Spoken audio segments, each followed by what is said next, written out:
Hello, everyone. First, I want to say that I'm very appreciative to be in this conference. And even though much of what's being said is above my head, I'm glad to add my little piece here. So I'm going to share screen. So this is an area that I have a lot of interest in. I tend to be a little bit Jungian, or a lot Jungian in how I see the world.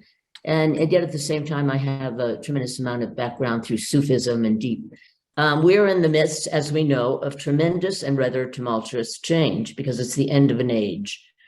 And patriarchal systems are being challenged after a few thousand years of a lot of destruction and a lot of beauty.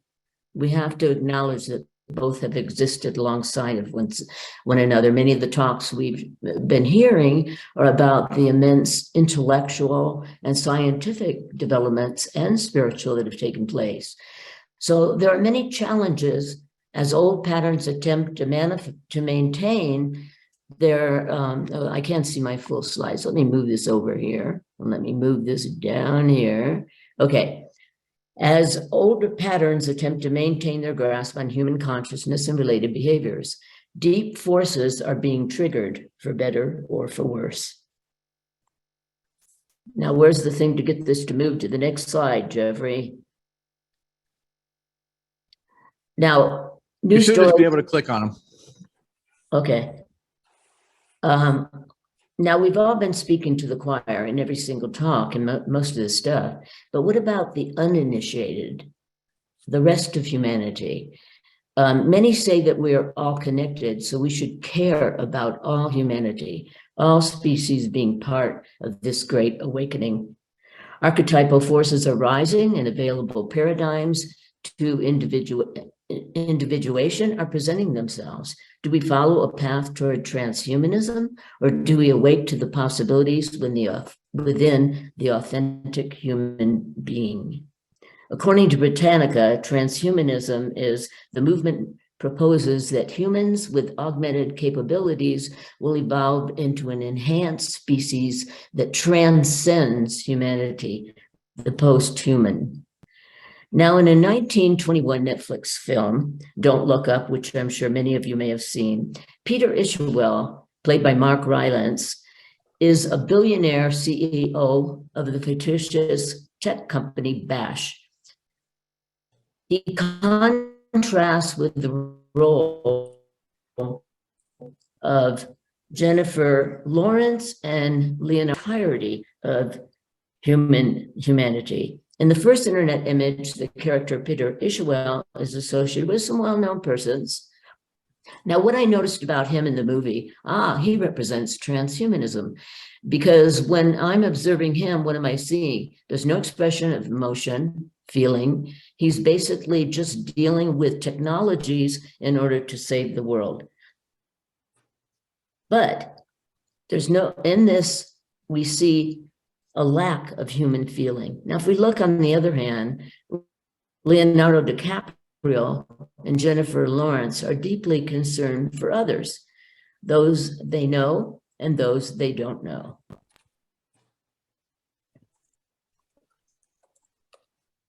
In this image of transhumanism, there's no evidence of human emotion, just figuring out ways to resolve problems with his technologies. But how can we embrace being post-human when we've never even become fully human? Some of the films and series I'm going to describe deal with this split. As a feminist, I'm also more concerned with all of humanity and not just myself. What is the purpose of our striving for inner and outer development? Somebody mentioned intention. That's very important. I also think of during this whole patriarchal range, particularly in the last couple of thousand years, there's been a big emphasis on the golden rule. There's some version of it found in every single religious tradition, including indigenous ones, Native American, for example. So this is the bottom line of something I see that we should have been accomplishing this, and we really haven't been concerned with a balance of giving and receiving. Now, archetypal forces of the collective unconscious are manifesting via television, movies, and app series. This is the focus of my discussion. Both Carl Jung and Joseph Campbell talked about the collective unconscious, shared themes appearing in dreams and myths. Archetypes, instinctual patterns manifesting from the collective unconscious. Individuation by this model includes integration of major archetypes such as ego, shadow, personal, animus, and ultimately the self.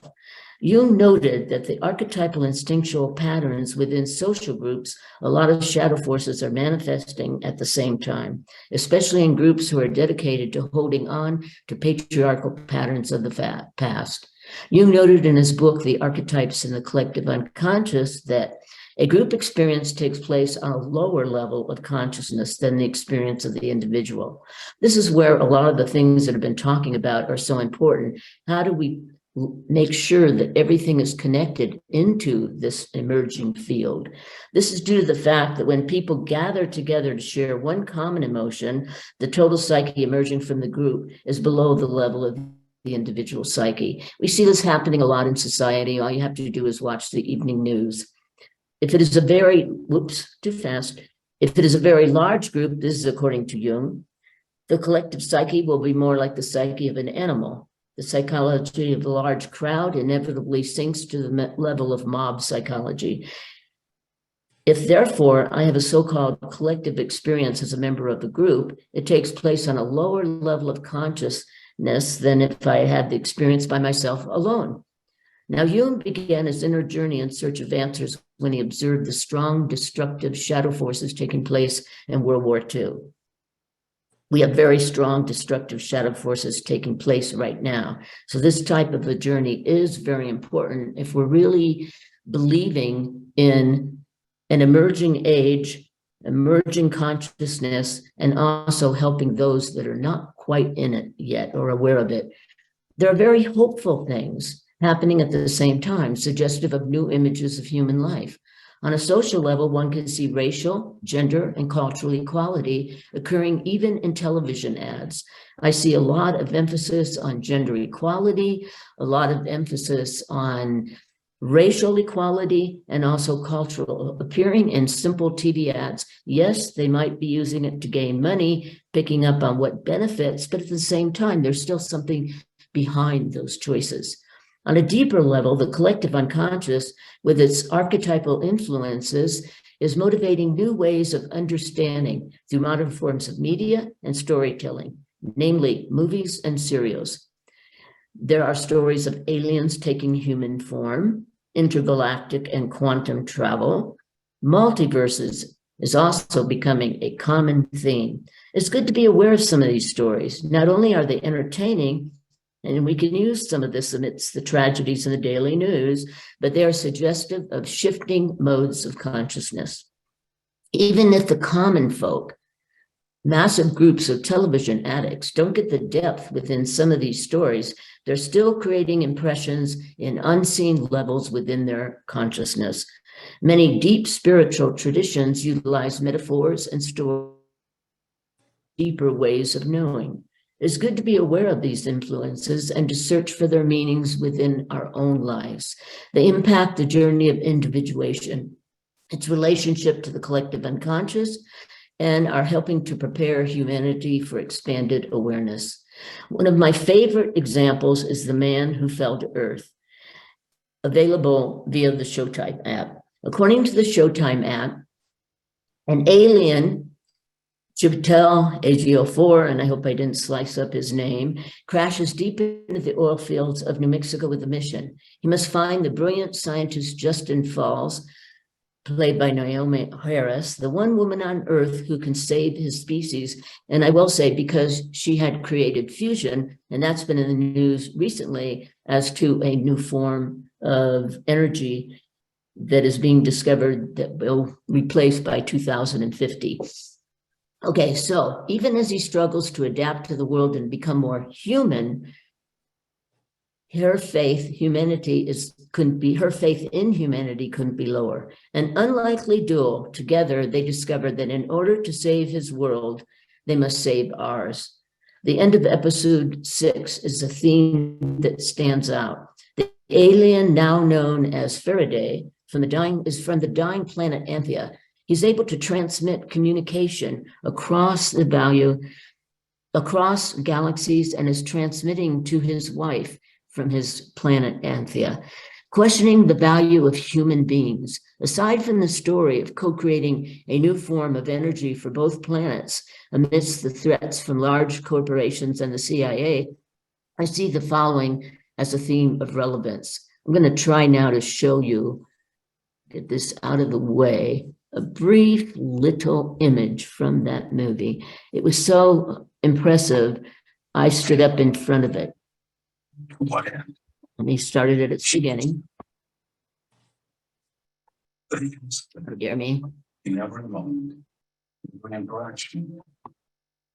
Here we go.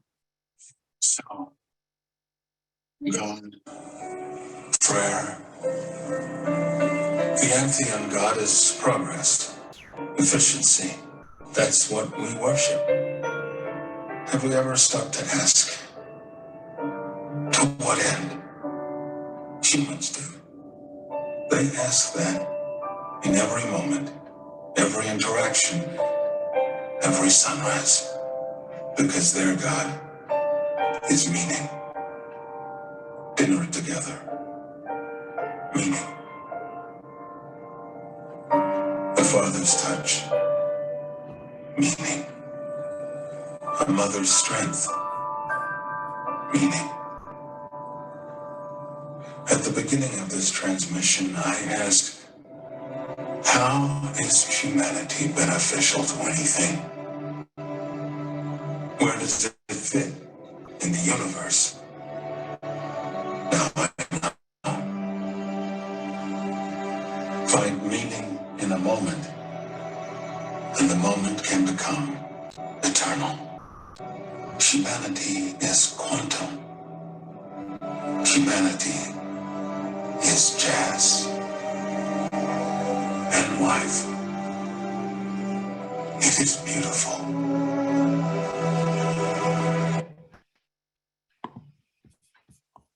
Now, if I could just get back to my slideshow. Okay, here we go. So I hope that you were moved by that and could see just exactly why I like it so much. But let me get back to the current slide. Here we go. In this video, the alien notes that the Anthean God is efficiency and asks for what purpose. He has found that the human God is seeking meaning and notes the value of finding meaning in the moment. He's slowly integrating human feeling. This contrasts with transhumanism in its focus on the superiority of mind and technologies. Comedy drama, Resident Alien. He's come to destroy the earth, but he's going to suddenly start taking on human feelings. He's actually very impressed when he sees a young Muslim girl hugging the alien baby born from a prior alien arrival to say goodbye. He's protecting it by sending it back to their planet. He's amazed that she can care about something so different from herself. The alien has made a decision to say. The series also suggests that there are aliens manifested in human forms throughout the planet. Many people experiencing ayahuasca often encounter internalized aliens within them or guiding them when journeying. Both series portray the aliens as having superior intelligence, but who then find the depth of human feeling and caring starts changing them. This is something to learn for all of us who've been dominated by reason and a lack of true, meaningful felt connection, both within ourselves and with others. It leads toward the understanding that our saving grace is through our deep feelings, as they can lead us to deeper individuation. Another thing taking place is the multiverse parallel universe one. And I'm going to go quicker because I think I'm running out of time. Sci-fi movies, for example, Spider-Man, No Way Home, Spider-Man Into the Spider-Verse reflect multiple universes. Doctor Strange challenges religious ideals by suggesting that evil is the desire for eternal life. In the Multiverse of Madness, the title says it all. The Doctor Strange films strongly depict imagery between dimensions, portals, and the age-old battle between good and evil, often manifesting in dark sorcery throughout the multiverse dimensions. Everything, Everywhere, all at once depicts a mother and wife who feels like a failure. She discovers numerous other existences throughout multiple multiverses. At one point, the husband is asking for a divorce as he doesn't like this version of her. She finds power in other existences, integrates it, and the family is saved. All of these films and more are exploring alternative realities to the ones that have held us captive and limited our perception of what's possible. People watch them for entertainment, but consciousness is reacting at various levels. As I point out, if they watch media such as described above, they're also being influenced in subliminal ways despite their ignorance of such of the things that we have interest in. So the stories I've noted are seen as positive because they take viewers beyond confined spaces and present expanded perception. or perspectives. I want to return to this idea presented in the two Alien series, The Man Who Fell to Earth and Resident Alien, and re-emphasize the opening of feeling, the door to authenticity. It is our felt senses that can take us deeper into becoming fully human. According to Jung in the Red Book, not your thinking, but your essence is differentiation. Therefore, you must not strive for what you consider distinctiveness, but for your own essence. We are not led to this essence by reason, but by sensing and following our deepest feelings. This abstract essence, our intrinsic nature, determines our character and leads towards self-realization. This essence is the emanation of the divine within each one of us, waiting to be discovered. This is what we want to take with us into this new age. Everyone must find his or her own way, but there are models to ignite the spark, to manifest something other than a humanity based on aggression, ignorance, or transhumanism. Let the stories influence toward a greater consciousness than the domination of reason and the ego mind, and instead enter a deeper journey through a felt inner and outer engagement with life in all of its dimensions. So that's basically what came to me when I was invited to this. I was traveling in Egypt and Jordan and pretty busy. I was getting ready for a presentation in COPS, and I thought, why not talk about something that you're generally interested in most of the time, because I do watch these programs and I cherish the fact that people are being influenced, people that they just haven't been introduced to deeper thought, or their lives have been content, either because they've been indoctrinated or because they've been traumatized. It is very good to have these new things, in my estimation, that reaches the common mind, the ordinary person. So it looks like I have made it within a time frame. So any questions? And please say them out loud rather than, so I don't have to be reading because it moves so quickly on the chat. Probably best to raise your hand first if you have thoughts or questions or anything like that. Or even additions. So that everybody doesn't sort of jump in at once. All right, Terry Ann, you're first. Hi, it's great to be here. So do dreams ever inform you as well as movies and stories? Yes, yes.